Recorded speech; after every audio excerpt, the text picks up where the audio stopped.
क्या ये संभव है कि कृष्ण अपने भक्तों के बुलाने पर आ जाते हैं? और यदि ऐसा होता है तो वो कैसे होता है, आइए जानते हैं। हरे कृष्ण दोस्तों, ये किस्सा है महाभारत के बाद का। उद्धव भगवान श्री कृष्ण के सारथी। उन्होंने एक दिन एक सवाल पूछा। क्योंकि उद्धव भगवान श्री कृष्ण के दोस्त थे, उन्हें सारी परमिशन थी कि वो कुछ भी चाहते, कभी भी चाहते, कुछ भी पूछ सकते थे। दोस्त भी थे और सारथी भी थे। तो उन्होंने पूछा कि प्रभु एक बात बताइए, आप तो तीनों लोकों के ज्ञाता हैं, आप स्वयं परमेश्वर हैं, भगवान श्री कृष्ण हैं, आप सब जानते हैं, भूत भी, भविष्य भी और वर्तमान भी। तो आपने इतना बड़ा युद्ध होने क्यों दिया? लाखों लोग मारे गए, कितनी औरतें विधवा हो गई, कितने बच्चे अनाथ हो गए। क्यों किया आपने ऐसा?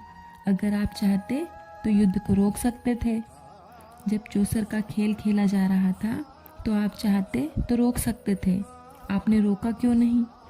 ये सब सुनकर कृष्ण जी मुस्कुराए और कहा कि हाँ, ये सवाल बहुत लोगों का होगा, तो मैं इसका जवाब तुम्हें देता हूँ। हुआ ऐसे कि जब खांडवप्रस्थ जब इंद्रप्रस्थ बन गया, पांडवों ने जब अपनी मेहनत से उसे इंद्रप्रस्थ बना दिया, तो दुर्योधन को लगा कि अब तो ये बराबरी में आ गए हैं, इनका भी अपना एक राजमहल है, ये भी राजा बन गए, तो चलो, है तो भाई ही, तो इनको खाने पे बुलाते हैं। तो एक निमंत्रण भेजा गया खांडवप्रस्थ यानी कि इंद्रप्रस्थ में, और उनको निमंत्रित किया गया। जब निमंत्रित किया गया तो वो भी खुशी खुशी आ गए। घर में बहुत बड़ा आयोजन जो था, उसकी तैयारियां चल रही थी, बड़ा आयोजन था, सबके लिए सारी व्यवस्थाएं की गई। दुर्योधन के लिए आखेट की व्यवस्था की गई, भीष्म के लिए मल्ल युद्ध की व्यवस्था की गई, युधिष्ठिर चौसर में प्रांगत थे तो उनके लिए चौसर की व्यवस्था की गई। सब भाइयों के लिए सारी व्यवस्थाएं की गई। बहुत खुशी का माहौल था। अब कृष्ण जी ने कहा कि ये सब मेरी बुआ के बेटे हैं और मैं इनके मामा का बेटा हूँ। घर में इतना बड़ा आयोजन है और मुझे किसी ने भी नहीं बुलाया। मुझे बड़ा अजीब लगा। फिर मुझे लगा कि कहीं ऐसा हो, सब बहुत व्यस्त हो, इसलिए हो सकता है भूल गए हो, तो थोड़ी देर बाद बुलाएंगे और फिर बाद में याद आ जाएगा तो बुला ही लेंगे। मैं इंतज़ार करता रहा कि अब निमंत्रण आएगा तो जाऊंगा, जब भी कोई बुलाएगा तो जाऊंगा। लेकिन पांडव जो है हस्तिनापुर पहुंच गए। वहाँ बड़ा आयोजन था। मुझे लगा कि अब तक किसी ने मुझे नहीं बुलाया, तो मैं हस्तिनापुर के महल के बाहर पहरेदार बनकर खड़ा हो गया। मुझे लगा शायद भूल गए हैं, लेकिन इसका मतलब ये नहीं है कि बुलाएंगे ही नहीं। थोड़ी देर बाद में तो मैं जाऊंगा ही। और अब मैं इंतज़ार करने लगा कि वो मुझे याद करे, बुलाए तो मैं अंदर जाऊं। लेकिन हुआ ऐसे कि सब अपने आप में मग्न थे, सब भूल गए। बचपन से छोटी छोटी चीज़ों में मुझे याद करते थे, लेकिन आज जब दोनों राजा बन गए, दोनों बड़े बन गए, तो अपने इस मामा के बेटे को भूल गए। मुझे फिर भी लगा कोई बात नहीं, बुलाएंगे तो मैं चला जाऊंगा। इंतज़ार करता रहा, खड़ा रहा, आते जाते लोगों को देखता रहा, खबर रखता रहा क्या चल रहा है अंदर, पता लगाता रहा। तो अंदर चौसर का खेल शुरू होने वाला है ऐसा पता लगा। तो दुर्योधन ने एक बहाना बनाया, मेरे हाथ में चोट लगी है तो चौसर जो है मेरे मामा खेलेंगे, यानी कि शकुनी।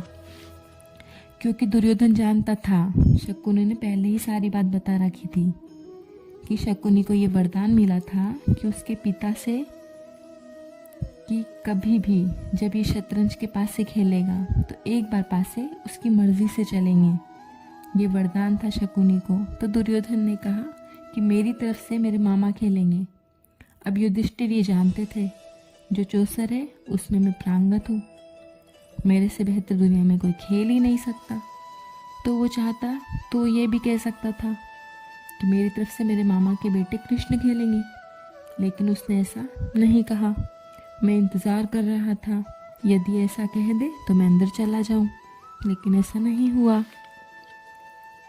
अब चौसर खेला जाने लगा और युधिष्ठिर हारने लगे। सबसे पहले वो अपना राज्य हारे। जब राज्य हारे तो मुझे लगा शायद अब उन्हें चिंता हो रही होगी, तो दुख में तो मैं याद आऊँगा, क्योंकि दुख में तो लोग मुझे याद करते ही हैं। लेकिन ऐसा नहीं हुआ, उन्होंने दुख में भी मुझे याद नहीं किया। जब राज्य हारे तो उन्होंने दूसरा दांव खेला और अपने भाई को दांव पर लगा दिया, लेकिन वो भी हार गए। अब थोड़ा बड़ा दुख था, तो मुझे लगा शायद अब याद करेंगे, लेकिन ऐसा नहीं हुआ। फिर दूसरे भाई को दांव पर लगाया, फिर भी मुझे नहीं बुलाया। अब युधिष्ठिर जो है खेल जीतने के लिए नहीं खेल रहे थे, वो इसलिए खेल रहे थे अपने आप को बचाने के लिए, अपनी चीज़ों को बचाने के लिए, क्योंकि हार तो वो उसी वक्त गए थे जब वो राज्य हारे थे। अब वो अपने आप को बचाने के लिए खेल रहे थे कि किसी तरह से अपने भाई को बचा लूँ, और अपने एक भाई को बचाने के लिए दूसरे भाई को दांव पर लगा दिया, दूसरे को बचाने के लिए तीसरे को दांव पर लगा दिया, तीसरे को बचाने के लिए चौथे को दांव पर लगा दिया, और चारों भाइयों को दांव पर लगाते चले गए और हारते चले गए। उसके बाद खुद को भी दांव पर लगा दिया, और जब सब दांव पर लग गए तो मुझे लगा कि इससे बड़ा दुख तो हो ही नहीं सकता, शायद अब मुझे याद करेंगे, लेकिन मुझे तब भी याद नहीं किया गया। उसके बाद घटना ये घटी जो बहुत ही दुखद थी। उन्होंने द्रौपदी को भी दांव पर लगा दिया और द्रौपदी को राजमहल में बुलाया गया। जब द्रौपदी के साथ दुशासन ने दुर्व्यवहार किया तो मुझे लगा कि अब द्रौपदी मुझे याद करेगी, लेकिन तब भी ऐसा नहीं हुआ। द्रौपदी ने सबसे पहले याद किया पितामह भीष्म को, गुरु द्रोण को, महात्मा विदुर, धृतराष्ट्र, उन सबको आवाज़ दी। उन सब से कहा कि आप सबकी कुलवधू आप सबके सामने बेइज्जत हो रही है और आप ये सब देख रहे हैं, इतने कायर हैं, इतने डरपोक हैं, इतने अपाहिज हो गए हैं, मुझे नहीं बचा सकते।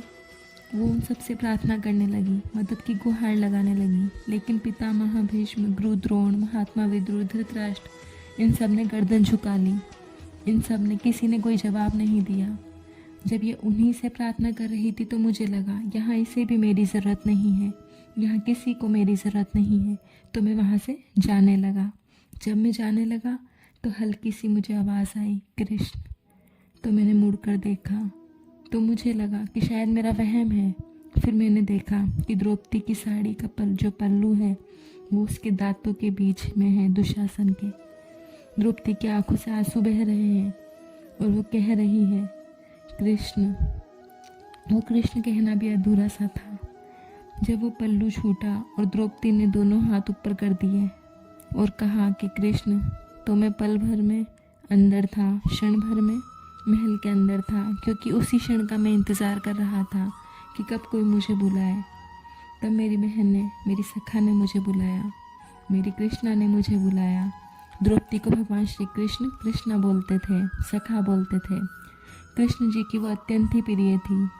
वो भीतर गए, भीतर जाकर के द्रौपदी को बचाया, और उस समय कृष्ण ने कहा कि जितने भी इस पाप को होते हुए देख रहे हैं और जिसने भी ये सुना है, मैं उनमें से किसी को नहीं छोड़ूंगा, मैं सबको मारूंगा, सबको मारूंगा। वो मेरा क्रोध था, उद्धव उस क्रोध के कारण वो मेरी बहन की जो बेइज्जती थी इतने बड़े योद्धाओं के बीच में, वो जो दुशासन ने किया था वो मेरा क्रोध था। मैंने इसलिए महाभारत की और बारी बारी से सबको मारा, सबको मारा, क्योंकि जब भी मेरा कोई भक्त मुझे दुख में निमंत्रण देता है, मुझे बुलाता है, तब मैं बिल्कुल उस पहरेदार की तरह दुनिया के हर व्यक्ति की चौखट के बाहर खड़ा होता हूँ। मैं इंतज़ार कर रहा होता हूँ कि मेरा कोई भक्त कब मुझे बुलाएगा और कब मैं अंदर जाऊँगा, लेकिन तुम्हारा समर्पण ही मुझे बुला सकता है। आप सबके अंदर वो प्रेम, वो समर्पण होना चाहिए जो द्रौपदी के अंदर था। जब द्रौपदी ने संपूर्ण समर्पण दिया, दोनों हाथ ऊपर कर दिए, तो मैं चला आया। और कृष्ण ने कहा सिर्फ द्रौपदी ही नहीं, दुनिया की कोई भी नारी जब भी जहाँ भी मुझे बुलाएगी, जिसकी समाज, ये दुनिया वाले लोग, जब कोई भी नहीं सुनेगा, उसकी मैं सुनूंगा। इसलिए कहा जाता है कि जिसकी कोई नहीं सुनता उसकी ईश्वर सुनते हैं। जब आपका समर्पण ऐसा होता है तो भगवान श्री कृष्ण स्वयं आपके घर के बाहर हर समय आपके आसपास आपके साथ उस पहरेदार की तरह खड़े रहते हैं, क्योंकि वो आपकी रक्षा करना चाहते हैं, वो आपसे प्रेम करते हैं। लेकिन जिस समय आपका पूर्ण समर्पण हो जाता है, जिस दिन आप अपने ईश्वर को निमंत्रण देते हैं, तब ईश्वर सब कुछ छोड़कर आते हैं, तब वो बैकुंठ छोड़कर चले आते हैं, क्योंकि वो आपसे अत्यंत प्रेम करते हैं। हम सब भक्तों से अत्यंत प्रेम करते हैं। वो इतना प्रेम करते हैं कि वो द्वारकाधीश होते हुए भी, वहाँ के राजा होते हुए भी अर्जुन का रथ चला रहे थे। वो राजा होते हुए भी अपने मित्र सुदामा के चरण धो रहे थे। उनका प्रेम हम सबके प्रति है और उनका प्रेम इतना गहरा है हम सबके लिए जिसकी हम कल्पना भी नहीं कर सकते। इसलिए अपने विश्वास को मजबूत रखिए और भरोसा रखिए कि वो हम सबके साथ हैं। बस आप निमंत्रण देना ना भूलिए। जिस दिन आप निमंत्रण देंगे, जिस दिन आप कृष्ण को बुलाएंगे, जिस दिन आप उन्हें याद करेंगे, वो आपके पास आ जाएंगे और आपकी सारी समस्याओं का निवारण कर देंगे। धन्यवाद दोस्तों, अपना ख्याल रखिए। हरे कृष्ण।